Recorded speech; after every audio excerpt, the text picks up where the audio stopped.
Yes, we are live now. Hello friends, this is Himanshi and welcome to Let's Learn. सभी को good evening, नमस्कार, राम राम, सत श्री अकाल, अस्सलाम वालेकुम, what you feel connected with. Start करेंगे आज का सेशन, डिस्कस करेंगे 30 क्वेश्चंस। और जैसा कि आपको पता ही है, ये CDP फुल मार्क्स सीरीज है जिसका सेशन 2 है। ये इस फुल मार्क्स का मतलब ये 30 आउट ऑफ 30 ऑन 30 आप लेकर के आएंगे CDP में, CTET में, चाहे आप पेपर 2 के लिए जा रहे हो, पेपर 1 के लिए जा रहे हो। प्रीवियस ईयर कितने करने हैं, नए क्वेश्चंस कितने करने हैं, दोनों का मिक्सचर करना है, ये सब की चिंता आपको इस सीरीज पे छोड़ देनी है, मुझ पर छोड़ देनी है। ये सीरीज अगर आप थॉरली फॉलो करते हैं पेपर तक CTET के, तो इससे ज़्यादा सवाल करने की आपको ज़रूरत नहीं पड़ेगी अगर आप इतने सवाल अच्छे से कर लेते हैं। इसमें न्यू पुराने जो भी, जहाँ प्रीवियस ईयर कराने हैं, जो बच्चे हुए सेट इंपॉर्टेंट हैं, जहाँ नए कराने हैं, वो सब मेरी चिंता है।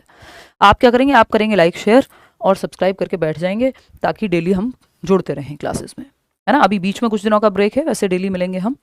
9 तारीख को मंडे को मिलेंगे हम, नहीं 9 को नहीं, 8 को मिलेंगे, 8 जून को हम मिलेंगे, 9 दिन बाद। आज के बाद मैं ट्रैवल कर रही हूँ, तब तक आप पुराना रिवाइज करेंगे और बैचेस में जो क्लासेस हैं या आपको एक्स्ट्रा भी कुछ क्लासेस डलवा दी जाएंगी। वो लाइव भी होंगे सेशंस, बट एक्स्ट्रा में आप पढ़ते रहें जिनके पास ज़्यादा समय है। बैचेस में आप एनरोल करना चाहते हैं तो बिल्कुल कर सकते हैं। CTET का बैच हो, UPTET का बैच हो, पेडागोजी स्पेशल का बैच हो, चाहे पेडागोजी स्पेशल CTET के लिए मत लीजिएगा, वो बाकी क्योंकि बड़ा बैच है, उसमें पेडागोजी ही होती है। बाकी सभी एग्जाम्स के लिए इस पर अभी डिस्काउंट ऑनगोइंग है। लाइक शेयर सब्सक्राइब आप कर लेंगे। ये सब बातें हमारी हो गई हैं। आ जाते हैं पहले सवाल पे। बढ़िया बढ़िया सवाल करेंगे, अच्छे अच्छे, क्यूट क्यूट। ठीक, ये जो PDFs हैं जितनी भी पेंडिंग, वो सब होपफुली आज रात में या कल हर हालत में शेयर आपके साथ हो जाएंगी, क्योंकि ये तो मैं ट्रैवल के दौरान भी कर लूँगी। और जल्दी ही एक किताब भी आएगी, उस पर भी काम ट्रैवल के दौरान ही होगा। ठीक है, चलिए, टेक केयर, बाय बाय। मतलब बाय बाय तो नहीं, अभी तो शुरू हुआ है, हाय हाय वाला टाइम है, वो वाला हाय हाय नहीं। क्वेश्चन नंबर 1 देखिएगा और जवाब दीजिएगा। Contents which require an extension और modification of existing cognitive structures take dash time for learning and are retained for dash duration. मतलब क्या है, जिन विषय वस्तुओं को मौजूदा संज्ञानात्मक संरचनाओं के विस्तार या संशोधन की आवश्यकता होती है, यानी जिस कंटेंट को आप as it is just fit नहीं करेंगे, आपको अपने एग्जिस्टिंग स्कीमा को, अपने एग्जिस्टिंग कॉग्निटिव स्ट्रक्चर को, अपने वर्तमान संज्ञानात्मक संरचना या स्कीमा, जो भी वर्तमान मौजूदा जानकारी है, उसमें परिवर्तन करना पड़ेगा, मॉडिफिकेशन करना पड़ेगा, है ना। तो इसका मतलब आपको एकोमोडेट करना पड़ेगा। तो एकोमोडेशन में ज्यादा समय लगेगा या फिर जस्ट फिट इन करने में ज्यादा समय लगेगा, तो ये आप खुद ही समझेंगे जब आपको पुराने को मॉडिफाई करना पड़े, चेंज करना पड़े। जस्ट ऐड करना है, किसी चीज को फिट इन करना है, एसिमिलेट करना है, तो कम समय लगेगा। एकोमोडेशन में ज्यादा समय लगेगा। तो आप लोग 40% लोग ही सही जवाब दे पा रहे हैं। तो ये शॉर्ट प्रोसेस तो नहीं होगा कि short time for learning and are retained for long duration. Time भी मॉडिफाई करने में ज्यादा लगता है और रिटेन्ड भी फिर वो लंबे समय तक रहता है, क्योंकि आपने पुरानी गलत सूचना को मॉडिफाई किया है, उसमें चेंज लाया है। तो चेंज लाने में टाइम लगेगा, लेकिन फिर वो हमेशा के लिए चेंज हो जाएगा, लॉन्ग टर्म के लिए आपके दिमाग में सेटलमेंट हो जाएगा। इट्स लाइक कि आपने डॉग को देख करके कैट कहा, या हॉर्स को देख करके, घोड़े को देख करके आपने ऊंट कहा। ऊंट तो नहीं कह सकते, वैसे बहुत अंतर होता है। घोड़े को देख करके आपने गाय कहा, या कुत्ते को देख करके आपने बिल्ली कहा, या बिल्ली को देख करके आपने कुत्ता कहा। अब जब आपने कैट को देख के डॉग कहा, तो आपको क्या करना पड़ेगा, अपने स्कीमा को मॉडिफाई करना पड़ेगा, चेंज करना पड़ेगा। मॉडिफिकेशन आएगा कि भाई ये कैट से अलग है डॉग, इसके ये फीचर्स होते हैं, ये भौंकता है, साइज में थोड़ा सा डिफरेंस है, वॉटेवर ये चेंजेस हैं। जस्ट कैट का स्कीमा ऐड करना था तो एसिमिलेशन था कि एक और कलर की कैट दिखी, आपने ऐड कर लिया, इंफॉर्मेशन को आत्मसात हो गया, बात खत्म। ज्यादा देर नहीं लगेगी, शॉर्ट पीरियड लगेगा। लेकिन जब आपको चेंज करना पड़े, मॉडिफिकेशन करना पड़े पुराने स्कीमा में, जिसको एकोमोडेशन भी कहते हैं। अब देखो, ये डायरेक्ट प्याजे का नाम नहीं लिखा है, लेकिन थियरी वही है, सवाल वही है। तो जिस पुराने एग्जिस्टिंग स्कीमा में या तो एक्सटेंशन करना हो या मॉडिफिकेशन करना हो, जस्ट फिट इन नहीं करना है, तो ये लॉन्ग प्रोसेस है। और ये जो ऐसे आपने मॉडिफाई करके जब पुराने में चेंज किया है, तो ये रिटेन भी लंबे समय तक ही रहेगा, क्योंकि आपको कंफ्यूजन क्लियर हुई होगी। इसका मतलब कॉग्निटिव कॉन्फ्लिक्ट आया होगा, डिसइक्विलिब्रियम क्रिएट हुआ होगा। प्याजे वाले क्वेश्चंस कराए थे ना उस दिन, याद है। तो आपकी कॉग्निटिव डेवलपमेंट के लिए, दिमाग के विकास के लिए, संज्ञानात्मक विकास के लिए आपको क्या चाहिए, आपको कॉग्निटिव कॉन्फ्लिक्ट चाहिए, डिसइक्विलिब्रियम चाहिए, असंतुलन चाहिए। यानी जो जानकारी है उसमें कुछ कॉन्फ्लिक्ट आए, द्वंद आए, तब तो आप कुछ नया उसमें पुराना में चेंज करेंगे, तब जाकर के आप सीखेंगे, एकोमोडेट करेंगे। तो हम ये नहीं कह सकते कि एक्सटेंशन या मॉडिफिकेशन में शॉर्ट टाइम लगता है। हाँ, लॉन्ग लगता है, लेकिन ये शॉर्ट ड्यूरेशन तक रहता है, नहीं। शॉर्ट ड्यूरेशन नहीं, ये लॉन्ग ड्यूरेशन तक रहेगा और लॉन्ग ही टाइम लगेगा, तो बाकी ऑप्शंस बनते ही नहीं हैं, ऑप्शन ही बनता है आपका फोर्थ का सिंपल। आगे बढ़ेंगे क्वेश्चन नंबर 2। इसको ऐसे भी देख सकते हो अगर देखना चाहो कि ये एसिमिलेशन और एकोमोडेशन की प्रोसेस है। इस कंप्लीट प्रोसेस को पियाजे की थ्योरी में अडेप्टेशन कहते हैं, अनुकूलन कहते हैं, है ना, अनुकूलन कहते हैं। इसलिए पियाजे वाइगोत्स्की की थ्योरी ऐसी थ्योरीज हैं जिनको आप छोड़ के नहीं जा सकते, डायरेक्ट आपको नाम दिखे ना दिखे कितने सवाल इसी पे आधारित होते हैं। ठीक है, अडेप्टेशन की प्रक्रिया कैसे होती है, आपने एसिमिलेट किया कुछ, यानी ऐड किया कुछ, फिट इन किया एग्जिस्टिंग स्कीमा में। एग्जिस्टिंग स्कीमा क्या है, प्रीवियस नॉलेज, जितना ज्ञान आपके पास आज है, जो भी आपके दिमाग में प्रीवियस नॉलेज स्टोरेज सेट है, वो एग्जिस्टिंग स्कीमा है।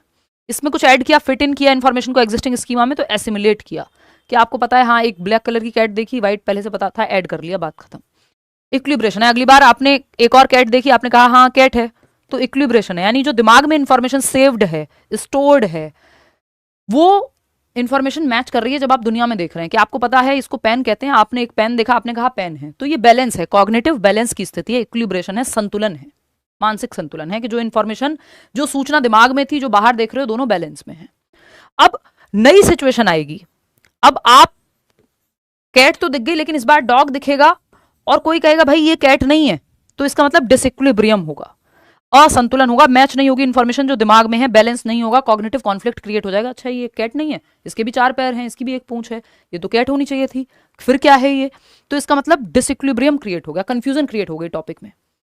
तो अब इस कंफ्यूजन से, कॉग्निटिव कॉन्फ्लिक्ट से, मानसिक द्वंद से, संज्ञानात्मक द्वंद से, असंतुलन से, डिसइक्विलिब्रियम से क्या होगा, अब आपको अडेप्ट करना पड़ेगा नई जानकारी के हिसाब से, कि आपको सीखना पड़ेगा कि डॉग का स्कीमा अलग होता है, पुराने में मॉडिफिकेशन करना पड़ेगा, एकोमोडेट करना पड़ेगा। तो ये अपने आप में लंबी प्रक्रिया है, एसिमुलेट करना इजी है, शॉर्ट प्रोसेस थी, ये पूरी प्रक्रिया एकोमोडेशन की अपने आप में लॉन्ग प्रोसेस है, और ये लंबे समय तक फिर आप दिमाग में आपकी स्कीमा सेट रहेगा क्योंकि आपने मॉडिफाई किया था पुरानी इंफॉर्मेशन को। इतनी बात क्लियर है। क्वेश्चन नंबर 2 देखिएगा, ये क्या कहता है, कथन है the purpose of administering intelligence tests and extended observation should be to compare children in specific domains and abilities. यानी जो पर्पस है बुद्धि परीक्षणों का और विस्तारित अवलोकन, यानी एक्सटेंडेड ऑब्जर्वेशन का, कि आप बुद्धि परीक्षण ले रहे हैं और ऑब्जर्व कर रहे हैं बच्चे को, व्यक्ति को, जिसका भी आप बुद्धि परीक्षण ले रहे हैं, इसका जो उद्देश्य है बच्चों की विशिष्ट आयाम और क्षमताओं में तुलना करना होता है। इंटेलिजेंस टेस्ट इसलिए ले रहे हैं ताकि बच्चों को कंपेयर कर सकें या बच्चों को आपस में कंपेयर कर सकें, ये गलत पर्पस है। इंटेलिजेंस टेस्ट ले रहे हैं बच्चे की एबिलिटीज, उसका एप्टीट्यूड, उसका इंटरेस्ट, किस लेवल पे उसका दिमाग फंक्शन करता है, वो क्या अच्छा कर सकता है, क्या उसकी स्ट्रेंथ्स हो सकती हैं, कहाँ उसको गाइड किया जा सकता है, इन सब के लिए, ना कि बच्चों को आपस में कंपेयर करने के लिए। कंपैरिजन होता है बट ये पर्पस नहीं है इंटेलिजेंस टेस्ट का, ये उद्देश्य नहीं हो सकता, है ना, तो ये बात सही नहीं हो सकती, ये गलत है, फॉल्स है। 60% लोग सही जवाब दे रहे हैं इसमें। रीजन क्या है इसका, intelligence is an इनेट ability and can not be nurtured. ये भी गलत है कि बुद्धिमत्ता या बुद्धि एक जन्मजात क्षमता है और इसे पोषित नहीं किया जा सकता, बढ़ा नहीं सकते, ये कहना गलत है। आपके गार्डनर कह रहे हैं कई प्रकार की बुद्धि है। दूसरा, एक इंक्रीमेंटल और एंटिटी व्यू होता है इंटेलिजेंस का, कि हम क्षमता को बढ़ा सकते हैं, ये इंक्रीमेंटल व्यू है, टीचर को यही मानना चाहिए। एंटिटी व्यू क्या है, एंटिटी मतलब फिक्स्ड है इंटेलिजेंस, इसको बढ़ा नहीं सकते, ये कहना गलत होगा। हम मॉडर्न डे में ऐसा नहीं मानते कि भाई आईक्यू फिक्स हो गया या इंटेलिजेंस फिक्स हो गया तो हम बढ़ा नहीं सकते। इंक्रीमेंटल है इंटेलिजेंस, आप चीजें, आपका एनवायरनमेंट, मेथड्स सिखाने के, नर्चरिंग, फैमिली, 50 तरह की चीजें हैं जिनके बेसिस पे आप अपनी क्षमता को बढ़ा सकते हैं, ट्रेनिंग लेकर के, सीख करके, है ना। तो इंक्रीमेंटल है, ना कि एंटिटी। एंटिटी होता है फिक्स्ड व्यू। एक सवाल इस पे आता ही है हर बार, बस लैंग्वेज चेंज हो जाती है, तो इसको फिक्स्ड नहीं मानना है, डायनेमिक मानना है इंटेलिजेंस को, या इंक्रीमेंटल है, क्षमता को बढ़ाया जा सकता है, हम चीजें सीखते रह सकते हैं, बुद्धि को विकसित कर सकते हैं। चीजें आप क्यों समझ रहे हैं, ये सब क्यों पढ़ रहे हैं आप, क्योंकि क्षमता को बढ़ाया जा सकता है। अगर सब कुछ फिक्स ही होता पहले से तो फिर तो आप सीख ही नहीं पाते कुछ। भाई कैसे सेम टॉपिक आपको किसी टीचर से समझ में आ जा रहा है, किसी से नहीं आ रहा है, या खुद से पढ़ रहे हैं तो नहीं आ रहा है, टीचर की मदद से आ जा रहा है समझ में, तो इसका मतलब इंटेलिजेंस या बुद्धि की जो क्षमता है वो इंक्रीमेंटल हुई। तो ये दोनों ही बातें गलत हैं, इसलिए both A and R false. इसका रीजन अपने आप में, स्टेटमेंट भी गलत है और ये बात भी गलत है, तो थर्ड ऑप्शन सही हो गया। आगे बढ़ेंगे, मुझे खुशी है कि आप लोग सही जवाब दे रहे हैं। क्वेश्चन नंबर 3 देखिएगा, ये भी अच्छा सवाल है। The kind of assessment in which a students scores are compared with the average performance of other students is called. यानी वह आकलन जो किसी विद्यार्थी के प्राप्त अंकों को, students scores are compared with अन्य विद्यार्थियों के औसत प्रदर्शन से, average performance of other students is called. यानी आपका जो स्कोर आ रहा है इसको अदर बच्चों के स्कोर्स के साथ कंपेयर किया जाएगा और फिर क्या बनेगी, एक मेरिट बनेगी। समझ गए क्या है ये? गलत जवाब दे रहे हो बहुत खुशी खुशी, 39-41% लोग गलत जवाब दे रहे हैं। ये क्राइटेरिया रेफरेंस्ड नहीं है, क्राइटेरिया रेफरेंस्ड है सीटेट। किसी का किसी से कंपैरिजन नहीं है, बस 90 मार्क्स चाहिए आपको, 60% ले आओ 150 का, आपका पेपर क्लियर है। ये क्राइटेरिया सेट हुआ है, 33% नंबर ले आओ पास हो जाओगे बोर्ड्स में। क्राइटेरिया सेट है, क्राइटेरियन रेफरेंस है। यहां पे कह रहे हैं एक बच्चे के स्कोर को दूसरे बच्चों के स्कोर से या उनकी एवरेज परफॉर्मेंस से कंपेयर करना है। ये टाइप्स देखो, अब ये मत कहना इंटेलिजेंस में तो हम कह रहे थे कि इंटेलिजेंस को कंपेयर मत करो, वो अलग चीज है। इंटेलिजेंस टेस्ट का पर्पस ये नहीं हो सकता कि बच्चों को आपस में कंपेयर करना, लेकिन जब हम टेस्ट ले रहे हैं और हमें कुछ लोगों को सेलेक्ट करना है तो ये अलग प्रतियोगी परीक्षा की बात हो रही है, इंटेलिजेंस की बात नहीं हो रही है। तो यहां पे ये नॉर्म रेफरेंस टेस्ट कहलाता है। जैसे आपका DSSB का पेपर हो गया, दिल्ली सबऑर्डिनेट सर्विसेज सिलेक्शन का, PRT में आप देखते हैं मेरिट जाती है 160, है ना? क्यों? क्योंकि जो बाकी से कंपैरिजन में जो ऊपर होगा मेरिट में उसको नौकरी मिलेगी, सबको नहीं दे सकते। तो सीटेट का सर्टिफिकेट दे सकते हैं, उसमें कोई दिक्कत नहीं, उसमें कंपैरिजन नहीं है, उसको क्राइटेरियन रेफरेंस कह रहे हैं। या केंद्रीय विद्यालय का एग्जाम हो गया, नवोदय विद्यालय का एग्जाम हो गया, इवन यूपी में सुपर टेट का एग्जाम हो गया, जहां भी नौकरी मिल रही है जनरली वहां पे नॉर्म रेफरेंस टेस्ट लागू है, क्योंकि एक मेरिट बन रही है। टॉपर कौन होगा? तो टॉपर किस बेसिस पे है कि बाकी के 1 लाख लोग हैं जिन्होंने ये एग्जाम दिया है, उसमें ये सबसे ज्यादा रैंक लेकर के आया है, तब टॉपर कहलाया है ना, रिलेटिवली। नहीं तो सिर्फ क्राइटेरिया पास करना हो, जैसे सीटेट में एक्चुअल में टॉपर शब्द यूज नहीं कर सकते आप, कोई टॉपर है ही नहीं। 143 नंबर भी अनुराग ले आए, चाहे सचिन ले आए 141, अनुष्का ले आए 140, लेकिन एक्चुअल में टॉपर नहीं कह सकते आप। क्यों? क्योंकि टॉपर का मतलब हो गया कि किसी के कंपैरिजन में कहीं कोई रैंकिंग है, रैंकिंग है ही नहीं, क्राइटेरिया मापदंड में कोई रैंकिंग होती ही नहीं है। ये नॉर्म रेफरेंस्ड टेस्ट की बात है, जहां पे रैंकिंग है, जहां मेरिट बन रही है जिस पेपर में, वो नॉर्म रेफरेंस्ड है। जहां एक क्राइटेरिया बेसिक फुलफिल करना है वो क्राइटेरियन रेफरेंस्ड है। जैसे सीटेट या यूपीटेट क्राइटेरियन रेफरेंस्ड है। ये 2 ही प्रकार हम मुख्य रूप से पढ़ते हैं, ये सब फालतू बातें हैं। नॉर्म और क्राइटेरियन रेफरेंस्ड ये किसमें आते हैं? स्टैंडर्डाइज्ड, यानी मानकीकृत परीक्षण का पार्ट है। ये मानकीकृत परीक्षणों में हम क्राइटेरियन रेफरेंस पढ़ते हैं और नॉर्म रेफरेंस पढ़ते हैं। जहां क्राइटेरिया मीट करना हो वहां क्राइटेरियन, नहीं तो नॉर्म। जहां मेरिट बनेगी, दूसरों से कंपैरिजन होगा आपके स्कोर का, चाहे वो यूपीएससी हो, वो क्राइटेरियन रेफरेंस हो गया। मेरिट बन रही है तो नॉर्म रेफरेंस हो गया, सॉरी। देखो एक बार क्वेश्चन नंबर 4 क्या है, असर्शन क्या है, ये थोड़ा हल्का सवाल, फिर भी आप इसमें क्योंकि लेंदी है। All girls are hard working and sincere while boys are intelligent and dominating. सभी लड़कियां मेहनती और ईमानदार होती हैं, जबकि लड़के जो है बुद्धिमान और रौबदार होते हैं, डोमिनेटिंग होते हैं। अगर आप ये मानते हैं तो आप थोड़े से गधे तो हैं, है ना?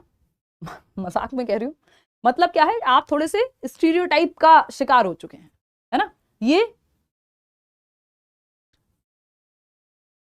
ये कहना अपने आप में रूढ़िबद्धता है कि पूरी पॉपुलेशन को, सबको आपने मान लिया कि हाँ ऐसा ही होगा, ठीक है ना? तो ये all girls are hard working कि सारी लड़कियां मेहनती ही होंगी और सिंसियर ही होंगी, और लड़के जो हैं वो इंटेलिजेंट होंगे और डोमिनेटिंग होंगे। इसमें एनवायरनमेंट का, इसमें ट्रेनिंग का, इसमें अपॉर्चुनिटीज, अवसर कितने मिले हैं, किस फैमिली में हैं, किस तरह से उनको सोशलाइज किया गया है, सामाजिकरण की प्रक्रिया में उनको कैसे बताया गया है। अगर लड़कियों को बचपन से वही कहानी सुनाई गया, अरे तुम ज्यादा पढ़ के क्या करोगी, तो आप चले जाइए पिछली से पिछली जनरेशन में, आज भी रिमोट एरियाज में चले जाइए या बहुत जगहों पे, लड़कियों को आपको इस चीज में भी डिफरेंस मिल जाएगा कि जो भाई है वो अच्छे स्कूल में जाता है, बहन सरकारी या किसी नॉर्मल स्कूल में चली जाती है। क्यों? क्योंकि उसको तो पढ़ के शादी ही करनी है। तो ये जो प्रक्रिया है ये इस पे डिपेंड करेगी कि सोशलाइजेशन कैसा हुआ है, अपॉर्चुनिटीज कितनी मिली हैं लड़के और लड़कियों को। इसका जेंडर से लेना देना नहीं है। अगर कोई ऐसा मानता है और अगर आपको 10 एग्जाम्पल अपने आसपास ऐसे दिख भी जाएं, तो भी इसका मतलब ये नहीं है कि ये बात सही हो गई है ना? उसके रीजंस हैं कि उनको, लड़कियों को अगर आपने एजुकेशन के अवसर ही नहीं दिए, बाहर निकलने के मौके ही नहीं दिए, तो वो डरी डरी ही रहेंगी। या फिर हर व्यक्ति हार्ड वर्किंग है ये कह ही नहीं सकते आप, उसकी अपब्रिंगिंग कैसी हुई है, बचपन से ट्रेनिंग दी गई है, डिसिप्लिन की नहीं दी गई है, 50 चीजें हैं, है ना? सारे लड़के हार्ड वर्किंग है ये कहना भी गलत है और सारी लड़कियां हार्ड वर्किंग है ये कहना भी गलत है। तो ये तो इंडिविजुअल ट्रेट का मामला हो गया, पर्सनैलिटी कैसी है, अपॉर्चुनिटीज क्या मिली हैं, तो ये गलत हो गया कहना। अब क्या आता है इसमें, रीजन क्या है, two distinctive biological brains produce all differences in physical and cognitive skills as well as personalities and temperament in girls and boys. यानी जो दो विशिष्ट जैविक मस्तिष्क हैं, यानी बायोलॉजिकली जो डिफरेंट ब्रेन्स हैं लड़के और लड़कियों के, उसमें फिजिकल और कॉग्निटिव स्किल्स जो है वो सारी इन्हीं अंतरों की वजह से हैं। तो 100% सेम ब्रेन तो दो लड़कों का भी नहीं मिलेगा। दूसरा, अगर ब्रेन डिफरेंस या बायोलॉजिकल डिफरेंसेस हैं भी तो सारे अंतर उसी की वजह से, ये कहना एकदम खराब होगा। आपको ट्रेनिंग अगेन कैसी मिली है, अपॉर्चुनिटी कैसी मिली है, एजुकेशन कैसी मिली है, कहाँ आपको किस तरह से सोशलाइज किया गया है, जेंडर का कॉन्सेप्ट कैसा मानते थे माँ बाप, ये सब चीजें मैटर करेंगी, ना कि ये कोई रीजन है। तो ये भी फालतू बात हो गई एकदम। तो both A and R false, third option सही है। 71% लोग सही जवाब दे भी रहे हैं। अब मैं ये माइक ठीक कर लेती हूँ, ये माइक मुझे बहुत परेशान करता है कभी कभी। देखो एक बार, इतने आप नेक्स्ट सवाल सॉल्व करेंगे, इतने मैं ये माइक चेंज करूँगा, मतलब सेटिंग बिठाऊंगी कुछ। देखो एक बार पोल में जवाब दीजिए।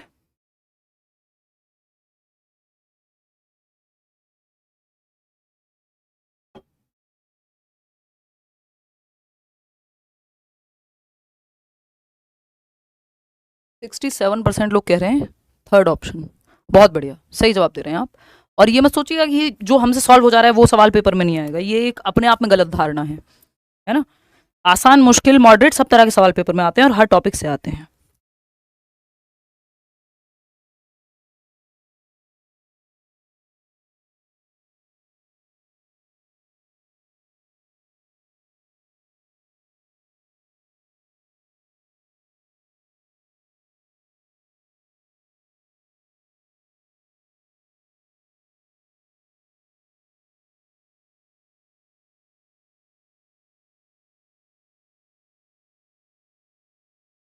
देखिएगा, थर्ड ऑप्शन 81% लोग सही जवाब दे रहे हैं। बहुत बढ़िया, बेहतरीन जवाब। आप तो अच्छे बच्चे बन गए हैं। एनीवे, बच्चे तो आप हैं नहीं, अडल्ट ही हैं। देखिए खैर, समझते हैं कहानी। अब जब हम बात कर रहे हैं यहाँ, सवाल ने क्या पूछा है हमसे कि individual differences in learning preferences of students should be seen as, यानी व्यक्तिगत विभिन्नताएं होंगी अधिगम की प्रक्रिया में। बच्चों में सारे बच्चे सेम तरह से नहीं सीखेंगे और सारे बच्चे सेम स्पीड पे भी नहीं सीखेंगे। ये माइक जो है आज परेशान करके ही मानेगा, कसम खा लिए।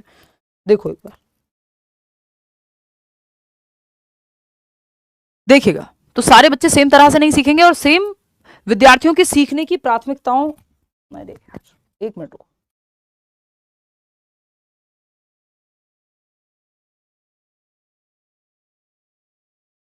जेटेट और इसमें काफी सिमिलरिटी है सिलेबस में, तो ये क्वेश्चंस भी आप अटेम्प्ट कर सकते हो। आप जेटेट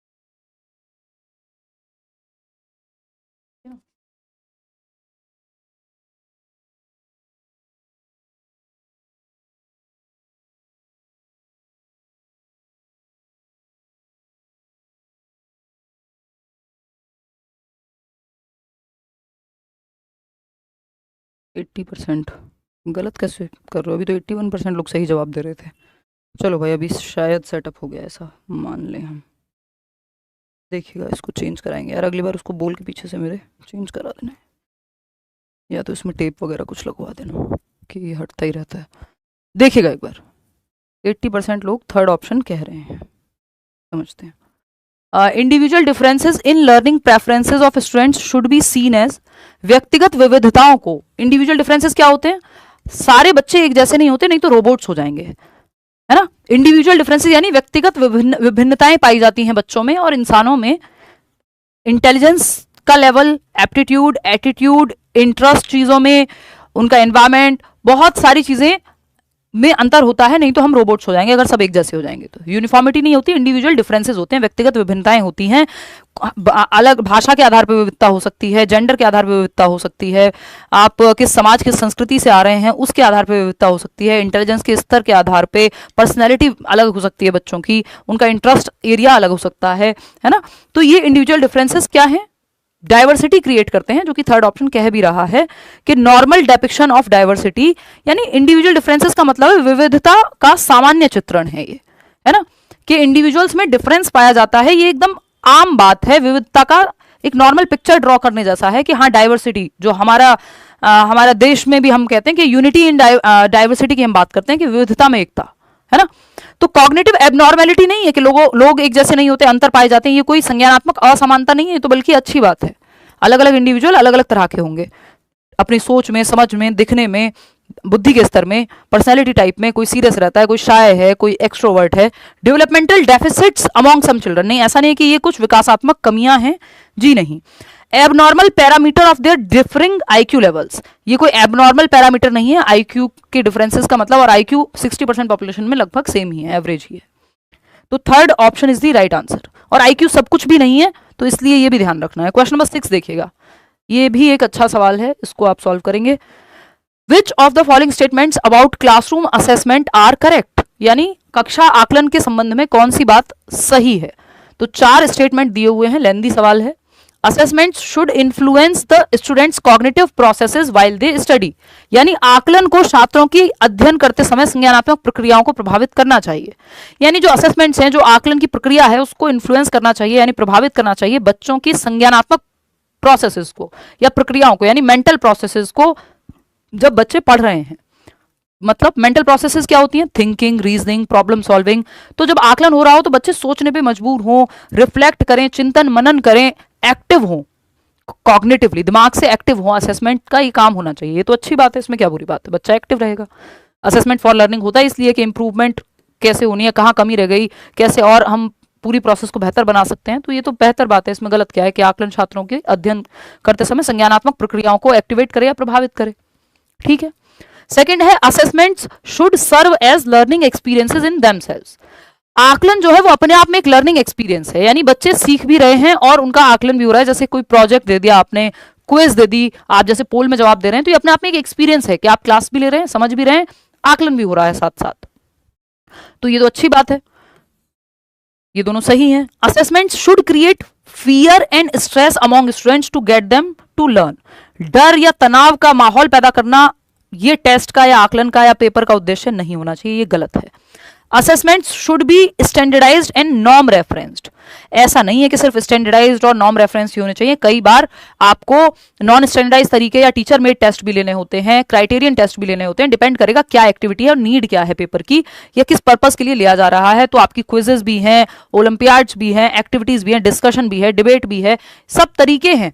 आकलन के 50 तरीके हैं, है ना, चाहे वो रेटिंग स्केल हो, चाहे वो आपका चेकलिस्ट हो। तो एक ही तरीका थोड़ी कि बस नॉर्म रेफरेंस बोर्ड के पेपर ही करा दो या स्टैंडर्डाइज टेस्ट ही होगा हमेशा। क्लास टेस्ट भी तो है, टीचर में टेस्ट भी तो हो रहा है, तो ये भी गलत हो गया। तो थर्ड फोर्थ को हटा दो आप, थर्ड फोर्थ हट गए तो फर्स्ट सेकंड ही बचे, जो कि पहले ऑप्शन में ही है। आप लोग सही जवाब दे रहे हैं, 78% लोग स्मार्ट हैं, आप आगे बढ़ेंगे, फर्स्ट ऑप्शन ठीक है।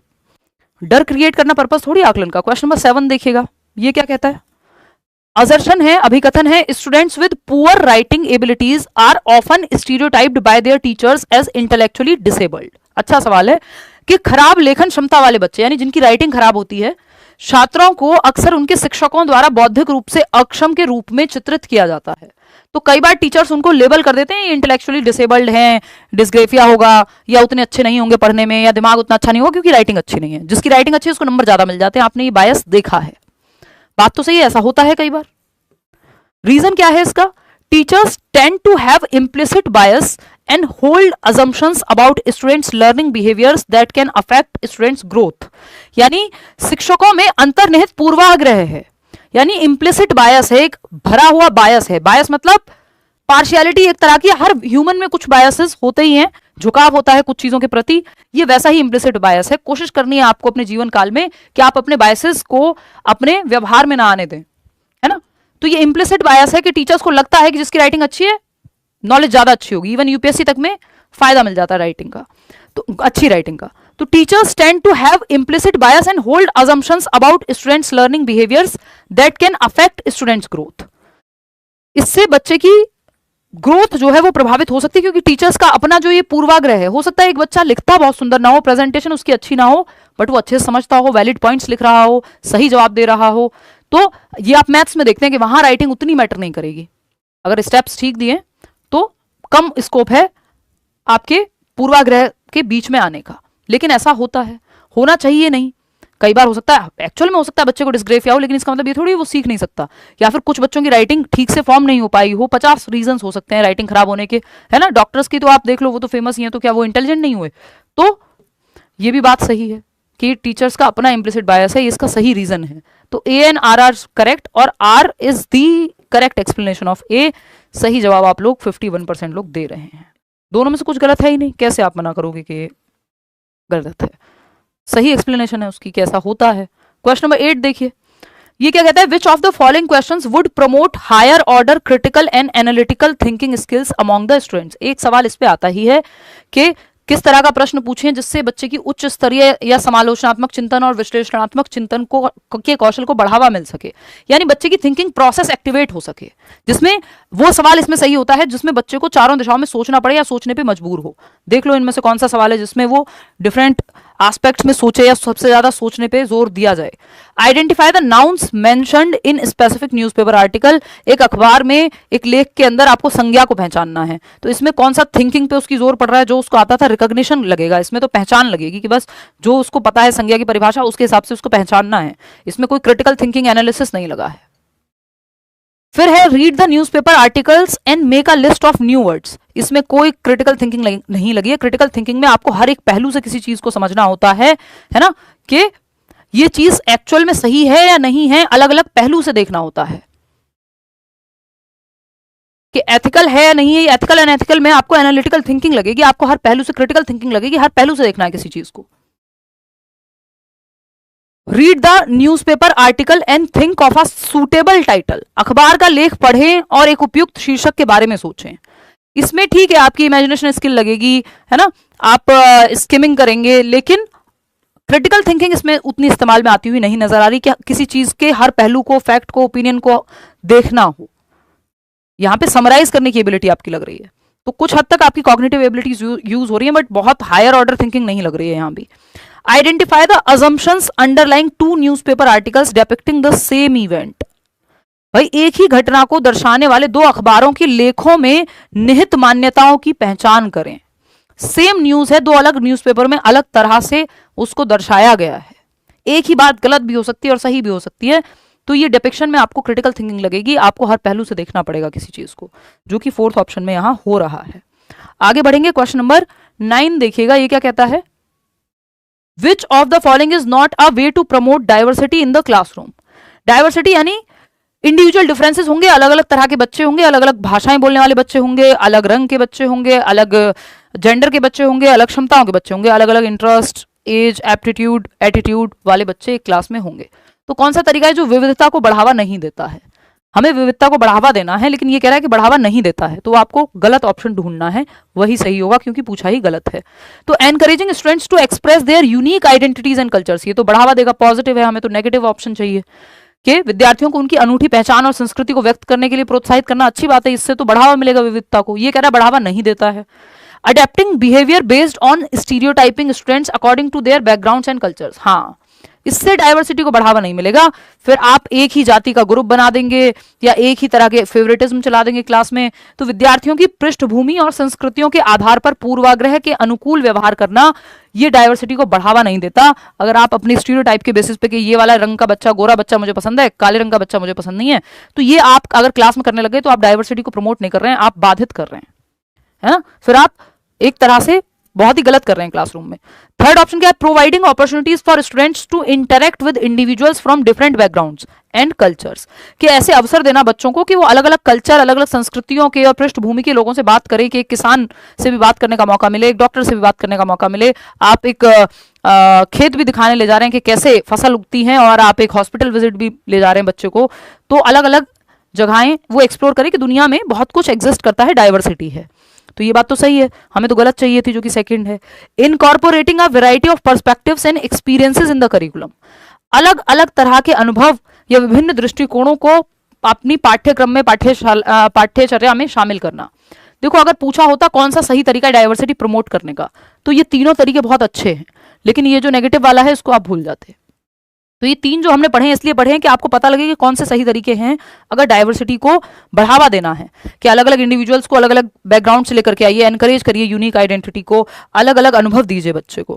क्वेश्चन नंबर 10 देखिएगा, ये क्या कहता है, ये कहता है which of the following is the correct match of learning disability and challenge caused by it. निम्नलिखित में से अधिगम अक्षमता और इसके कारण होने वाली चुनौती का सही मेल कौन सा है। यानी एक तरफ आपकी डिसेबिलिटी लिखी है और या लर्निंग डिफिकल्टी लिखी है, और इसका सही मैच, उसकी सही एक्सप्लेनेशन कौन से ऑप्शन में है, ये आपको पहचानना है। अब इसमें सब अलग अलग जवाब देंगे, बट आप लोग काफी हद तक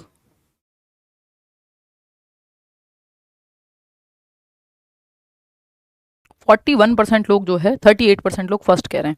चलिए देख लेते हैं। Dysgraphia impacts fine motor skills and spelling, इस पे हमारी चर्चा हुई थी, ये ठीक हो सकता है, आएंगे अभी बाकी ऑप्शंस पढ़ के, अभी इसको मार्क करके रख लेते हैं। Dyslexia impacts ability to learn numbers and arithmetic operations, ये अर्थमेटिक यानी संख्याओं और अंकगणितीय संक्रियाओं को सीखने की क्षमता में जो प्रॉब्लम है, मैथमेटिक्स की प्रॉब्लम, डिसकैलकुलिया कहलाएगी, ना कि डिसलेक्सिया। डिसलेक्सिया क्या है? पठन संबंधी विकार है, तो ये तो इसके बारे में सही नहीं है, तो ये तो हट गया। डिस्प्रैक्सिया मोटर स्किल्स की प्रॉब्लम होती है, चलने फिरने में, पेन पकड़ने में, टाई लगाने में, इन सब में दिक्कत होती है बच्चे को, तो ठीक से देखने व सुनने बोल पाने की बात, ये डिस्फेजिया बोलते हैं उसको। Ability to see hear and talk properly, C में तो फिर विजुअली चैलेंज है बच्चा, तो ये तो है ही नहीं डिस्प्रेक्सिया के बारे में, इसमें तो मोटर स्किल्स में प्रॉब्लम होती है डिस्प्रेक्सिया में। डिसकैलकुलिया में मैथमेटिक्स वाला होगा, ये जो यहां दिया हुआ था। इंपैक्ट एबिलिटी टू रीड, ये डिसलेक्सिया वाला इन्होंने यहां दिया हुआ है, और डिसकैलकुलिया वाला यहां दिया हुआ है, तो एक ही ऑप्शन सही है यहां। फिर वो कौन सा है? First option, dysgraphia impacts fine motor skills and spelling. Dyspraxia में भी फाइन मोटर स्किल्स इंपैक्ट होती हैं, लेकिन ओवरऑल मोटर स्किल्स मतलब चलना फिरना, दौड़ना, भागना या लिखना पढ़ना, फाइन ग्रॉस और फाइन मोटर स्किल्स, तो डिस्प्रेक्सिया में भी होती हैं, डिस्ग्रेफिया में भी होती हैं, कि जो फाइन मोटर स्किल्स हैं वो इंपैक्ट होती हैं, तो बच्चे की ग्रिप नहीं बन पाती है ना। और ये कुछ सेशंस पहले किया भी था। और स्पेलिंग में भी प्रॉब्लम आती है, लिखने में, वर्तनी में प्रॉब्लम आती है, आप इवन राइटिंग भी ऐसी होती है, कई बार आप पहचान नहीं पाएंगे, इलेजिबल है, यानी पढ़ने योग्य भी नहीं होती कई बार जो राइटिंग है आपकी डिसग्रेफिया वाले बच्चे की। बात सही है या नहीं है? सही बताओ आप। आगे चलें नेक्स्ट क्वेश्चन पे। ये माइक, हाँ चलिएगा, खैर आगे बढ़ेंगे। तो फर्स्ट ऑप्शन ही यहाँ सही है। क्वेश्चन नंबर 11 देखिएगा, students struggling with autism show ease at. Autistic बच्चा जो है, या जो बच्चा ऑटिज्म से या स्वालीनता से जूझ रहा है, उसको किस चीज में आसानी होती है? एक चीज है जो जनरली पेपर में बार बार पूछी जाती है कि भाई ऑटिस्टिक बच्चा इस चीज के साथ कंफर्टेबल है, या ये ईज है उसके लिए, आसान है, या इस चीज के साथ कंफर्टेबल होता है। 40% लोग जो है गलत जवाब दे रहे हैं। ऑटिस्टिक बच्चा, ध्यान रखिएगा, कि कभी भी आई कांटेक्ट में कंफर्टेबल नहीं होगा। इवन ऑटिस्टिक बच्चे आई कांटेक्ट नहीं करते, है ना, वो कहीं और देख के ही बात कर रहे होते हैं या नीचे देख के बात कर रहे होते हैं। तो बातचीत के दौरान आंखों का संपर्क स्थापित करने में ईज नहीं होती, डिसईज है वो, या प्रॉब्लम है, डिस्कंफर्ट है। फैमिलियर एंड प्रिडिक्टेबल रूटीन्स, ये बात एकदम सही है। सेकेंड ऑप्शन, 47% लोग सही जवाब अब दे रहे हैं।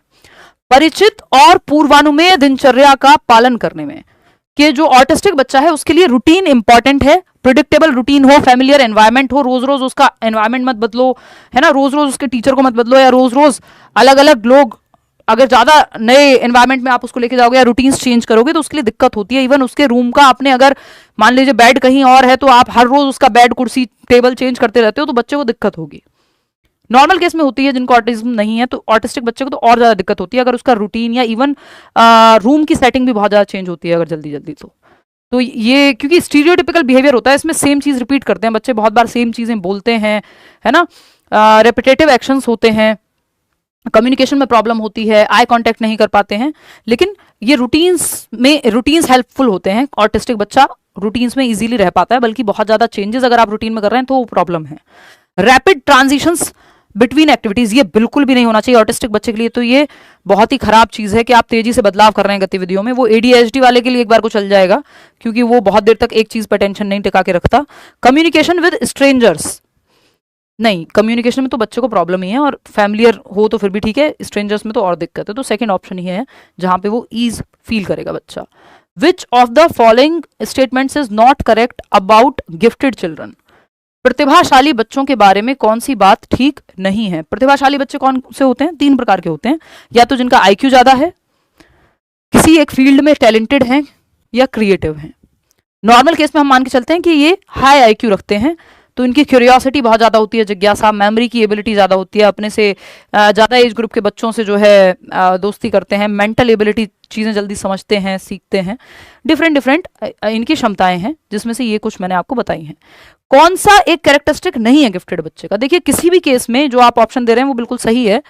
77% लोग, 79% लोग सही जवाब दे रहे हैं कि गिफ्टेड बच्चा हो और ये हो कि क्यूरियोसिटी की कमी है, पॉसिबल ही नहीं है, संभव ही नहीं है कि आप गिफ्टेड हैं और आप में क्यूरियोसिटी नहीं है, जिज्ञासा नहीं है चीजों को लेके।